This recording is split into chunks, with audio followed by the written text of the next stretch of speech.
IT రంగంలో మళ్ళీ లే ఆఫ్స్ టెన్షన్ మొదలైంది. టెక్ దిగ్గజం ఫేస్బుక్ మాతృ సంస్థ మెటా తమ ఉద్యోగులకు ఊహించని షాక్ ఇచ్చేందుకు సిద్ధమైంది.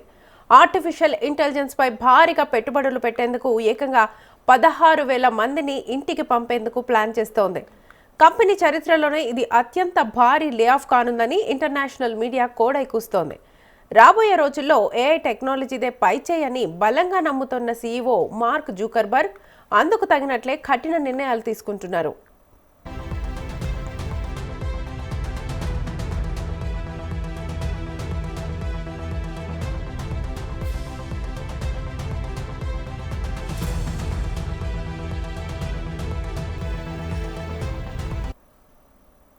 తాజా నివేదికల ప్రకారం ప్రస్తుతం మెటాలో దాదాపు 20% సిబ్బందిపై ఈ లే ఆఫ్ ప్రభావం పడనుంది. అంటే ఏకంగా 15,000 నుంచి 16,000 మంది ఉద్యోగులు తమ జాబ్స్ కోల్పోబోతున్నారు. ఏఐ ప్రాజెక్టుల కోసం కంపెనీకి పెద్ద ఎత్తున నిధులు అవసరమవుతున్నాయి. డేటా సెంటర్లు, కొత్త సర్వర్లు, ఏఐ టెక్నాలజీ డెవలప్మెంట్ కోసం ఖర్చులు తడిసి మోపడవుతున్నాయి. ఈ భారాన్ని బ్యాలెన్స్ చేయడంతో పాటు ఏఐ రేసులో గూగుల్, మైక్రోసాఫ్ట్ లాంటి టెక్ కంపెనీలతో ధీటుగా పోరాడేందుకు జుకర్బర్గ్ ఈ భారీ కోతకు తెరతీశారు.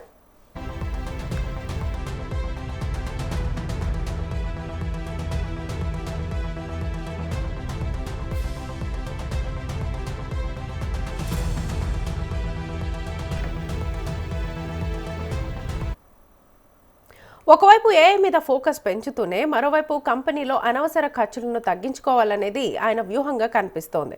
గతంలో కూడా మెటా వేలాది మందిని తొలగించిన విషయం తెలిసిందే. అయితే ఇప్పుడు ఏకంగా ఏఐ పేరుతో జరుగుతోన్న ఈ భారీ స్కెచ్ టెక్ వర్గాల్లో తీవ్ర ఆందోళన రేకెత్తిస్తోంది. మనుషుల ఉద్యోగాలకు ఏఐ ఎసరు పెడుతుందన్న భయాలకు ఈ తాజా పరిణామం మరింత బలాన్ని చేకూరుస్తోంది. రాబోయే రోజుల్లో ఏఐ కారణంగా మరిన్ని కంపెనీలు ఇదే బాట పట్టినా ఆశ్చర్యపోనక్కర్లేదు.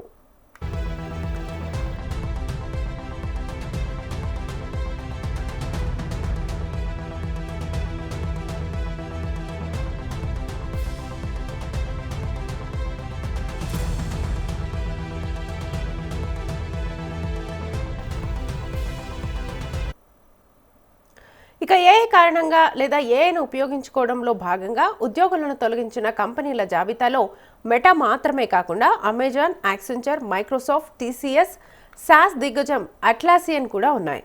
జనవరిలో అమెజాన్ తన శ్రామిక శక్తిలో 1% లేదా దాదాపు 16,000 మంది ఉద్యోగులను తొలగిస్తున్నట్లుగా ప్రకటించింది. అట్లాసియన్ కూడా ఏఐపై ఎక్కువ ఖర్చు చేయడానికి 1,600 మంది కార్మికులను తొలగిస్తున్నట్లుగా ప్రకటించింది.